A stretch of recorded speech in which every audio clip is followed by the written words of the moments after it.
बोली वर्तमान दाता नायक 1000 श्री महावीर स्वामी भगवान की जय हो।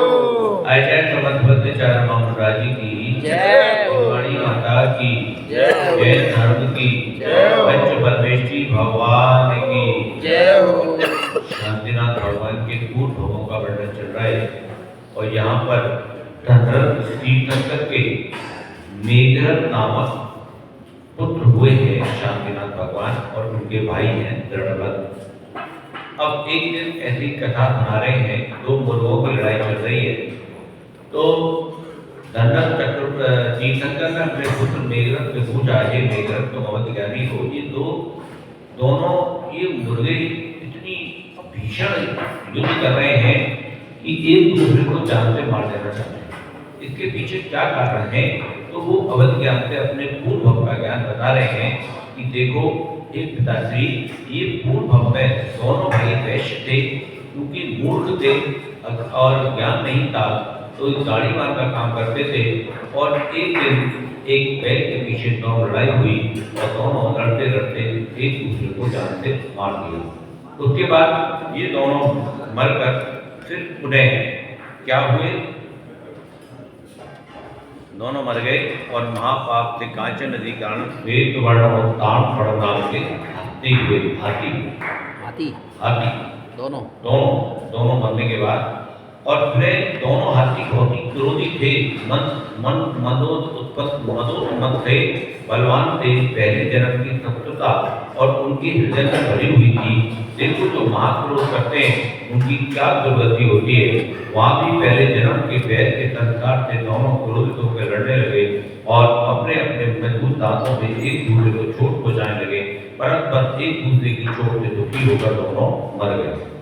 वैर देखो एक बार वैर शुरू हो गया है तो वो हर जन्म में चलता है। मतलब मुर्गे तो सब बैठता नहीं, मुर्गे तो वर्तमान में, वो तो उनके पूर्ण भव का वर्णन कर रहे हैं। शांतिनाथ भगवान का जो जीव है मेघरथ, वो पूर्ण भव में उनका वर्णन कर रहे हैं। क्यों इनमें इतना वैर क्यों है? उनके पिता ने पूछा कि इतने भयंकर युद्ध कर रहे हैं दोनों मुर्गे कि एक दूसरे को मार देना चाहते हैं। तब बता रहे थे पूर्ण भव में ये दोनों भाई थे। तो यहाँ पर ये वैर होता है। एक बार वशिष्ठ मुनि ने भरत को, लक्ष्मण को और शत्रुघ्न को बुलाया और उनसे पूछा कि भाई इस संसार में सबसे कीमती चीज क्या है? शत्रुघ्न ने कहा, क्योंकि वो सेनापति था तो उसने कहा कि वीरता सबसे कीमती चीज है। उसके बाद लक्ष्मण से पूछा, बोले लक्ष्मण जी सबसे कीमती चीज क्या है? कि सीता माई मेरी माँ सबसे कीमती है। और जब भरत से पूछा तो भरत कुछ नहीं बोले और उनके आंखों में से आंसू आ गए। तो वशिष्ठ समझ गए कि ये क्या कहना चाहते हैं। तब उन्होंने कहा, देखो भरत ने बताया कि इस संसार में सबसे ज़्यादा कीमती है तो वो भाई का प्रेम है। भाई का प्रेम सबसे कीमती है। भाई इस दुनिया में सबसे ज़्यादा प्रिय होता है और सबसे ज़्यादा प्रिय होना चाहिए। लेकिन आज पंचम काल के प्रभाव से इतने दुर्दशा हो गई है कि थोड़े बहुत धन के पीछे, थोड़ी बहुत जमीन के पीछे आपस में इतना वैर हो जाता है। अभी एक नोएडा में एक कहानी थी, दो भाई थे, अरबों की संपदा थी और बहुत प्रेम था। बस एक छोटी सी जमीन का टुकड़ा था, एक 40-50 लाख का।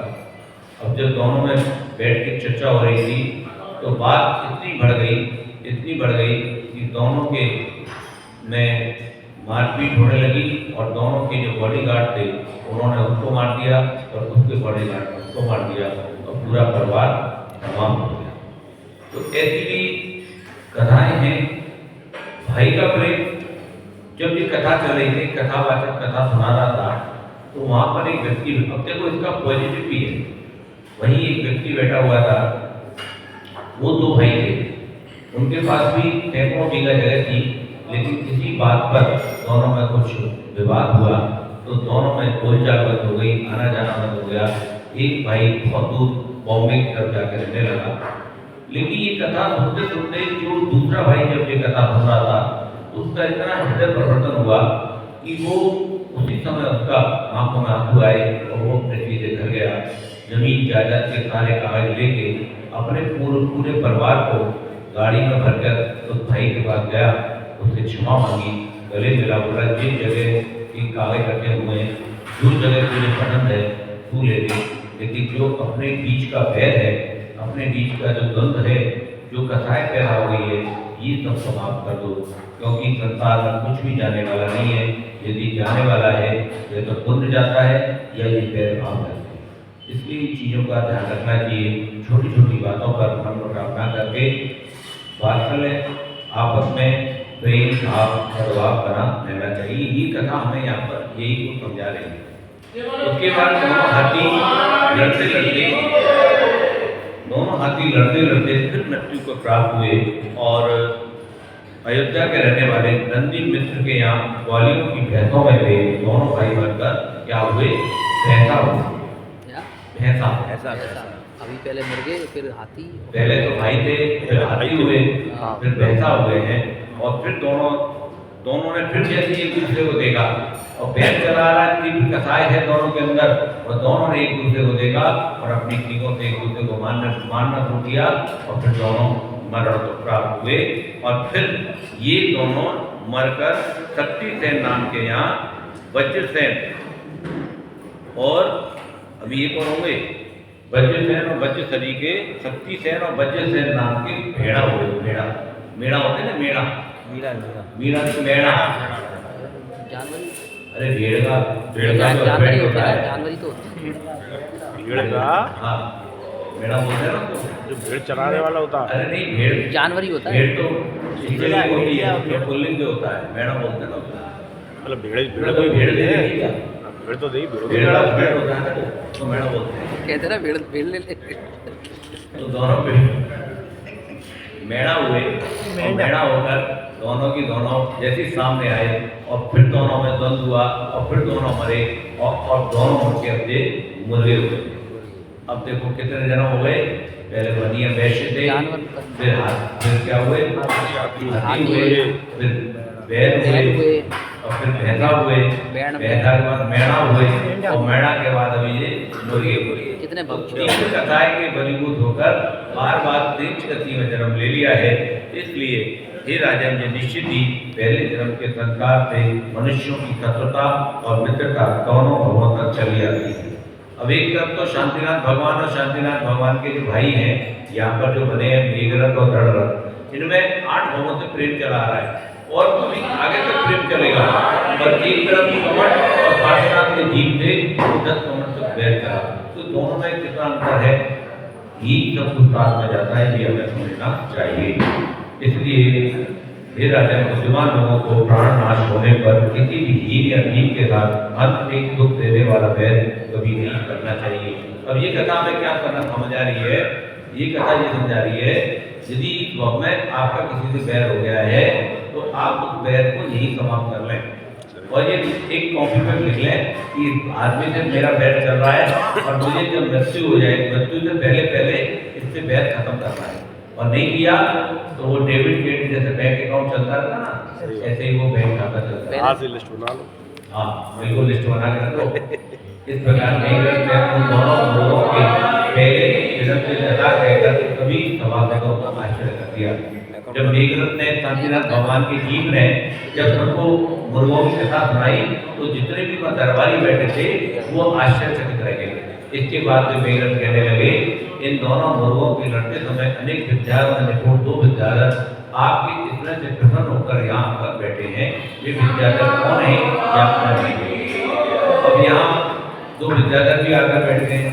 ये सब सुनना चाहें तो हे राजा सुनिए, मैं उन दोनों की कथा कहता हूँ। योनि मुर्गों को उतारे ना, जो नहीं, 2 विद्याधर और बैठे हैं, अभी कनेक्टिविटी निकलेगी।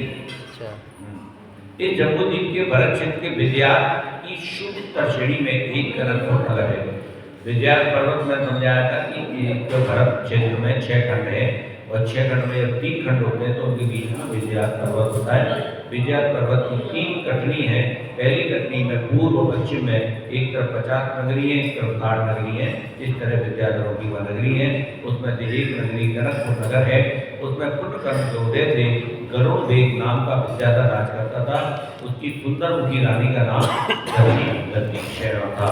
देखो क्या गर्भोदेग गर्भोदेग गरुड़ वेग गर्भोदेग विद्याधर और उसकी रानी का नाम है धरती सेना धरती होती। उन दोनों के देव तिलक और चंद्र तिलक नाम के दो पुत्र थे। वो कितने अच्छे नाम आए थे, देव तिलक और चंद्र तिलक। देव तिलक हाँ, देव तिलक चंद्र तिलक। अपने पोते पोतियों का नाम रखने पड़ेगा। हाँ, ये नाम तो अच्छा है, नाम चंद्र अच्छे तिलक हैं। देव तिलक। देखो तुम्हारे मन में भाव आ गए कि हमारे आने वाली पीढ़ी में ये नाम रखेंगे, अच्छी बात है, अच्छा सोच रहे हो। देव तिलक अच्छा नाम है। दो प्रतापी देव तिलक। वीर थे और दोनों ही मोक्षगामी थे। किसी दिन के दोनों भाई अपने अशुभ कर्मों को दूर करने के लिए भगवान जी ने इनकी घटनाओं की वंदना के निमित्त सिद्धकूट चैतालय में गए। सिद्धकूट चैतालय में विद्या जो विजया पर्वत है उसकी सबसे ऊंची जो श्रेणी है वहाँ पर बने हुए हैं। वहाँ पर उन्होंने भगवान की स्तुति की, नमस्कार किया। धर्म श्रवण करने के लिए वह विराजमान 2-4 मुनियों के समीप पहुंचे। वहाँ जितने मुनि महाराज होंगे वो 4 वृत्तिधारी मुनि महाराज होंगे जो आकाश गामी विद्या से परिपूर्ण होते हैं। वे दोनों ही मुनि अवज्ञानी थे, चतुर थे, देव भी उनकी पूजा करते थे। उन दोनों विद्याधरों ने बड़े भक्ति थे, दीप प्रदक्षिणा दी, मत्था झुकाकर नमस्कार किया और उनके पास जाकर बैठ गए। उनमें से बड़े मुनि ने स्वर्ग देने वाले धर्म तथा मोक्ष के कारण मुनि धर्म दोनों का निरूपण किया और कृपा पूर्वक बताया कि धर्म ही सुखों की खान है, मनुष्य के परलोक के लिए ये पाते हैं, यानी ले जाने योग्य है और यही पापों का नाश करने वाला तथा उत्तम है। बोली शांति भगवान की जय हो। जवानी के ज्ञान से जरूर ए जनवाणी बार की कोई जब